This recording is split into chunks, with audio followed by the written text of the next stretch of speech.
सो यहाँ पे क्वेश्चन है क्लास 12 का इंपॉर्टेंट PYQ है, कई बार पूछा गया है।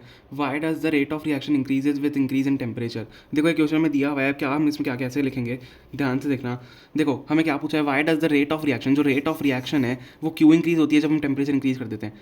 तो उसका आंसर होगा on increasing the temperature the kinetic energy of molecules increases. जब टेम्परेचर इंक्रीज होता है, देखो जब भी टेम्परेचर इंक्रीज होता है आपको पता है कि पार्टिकल इधर से उधर मूव करने लग जाते हैं, ठीक है। तो क्या होता है, काइनेटिक एनर्जी, उससे काइनेटिक एनर्जी बढ़ती है मॉलिक्यूल्स की, so they move faster and collide more frequently. तो क्या होता है, जो पार्टिकल्स होते हैं वो और तेज़ी से एक मतलब घूमने लग जाते हैं। एक जैसे कंटेनर में चलो पार्टिकल्स को बंद कर दिया है तो स्टेबल हैं, तो अब एकदम से आप जब टेम्परेचर बढ़ाओगे, ठीक है, या हीट दोगे, तो क्या होगा कि पार्टिकल्स एकदम एकदम से बहुत फ्रीक्वेंटली मूव करना स्टार्ट हो जाएंगे और एक दूसरे से कोलाइड करेंगे, ठीक है। और काइनेटिक एनर्जी उसमें इंक्रीज़ होती है मॉलिक्यूल्स की।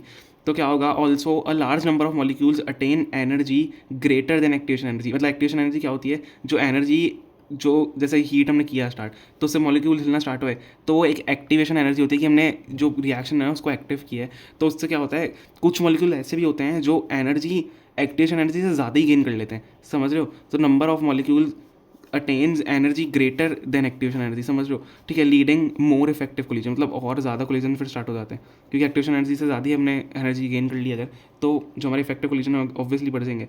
तो क्या होता है, hence the rate of reaction increases with increase in temperature, समझ रहे हो। ये सब मतलब ये मेन पॉइंट्स हैं सारे, आप अंडरलाइन भी कर सकते हो जैसे मैंने किया है। तो आपका मतलब आंसर बिल्कुल सही होगा। Okay, thank you so much.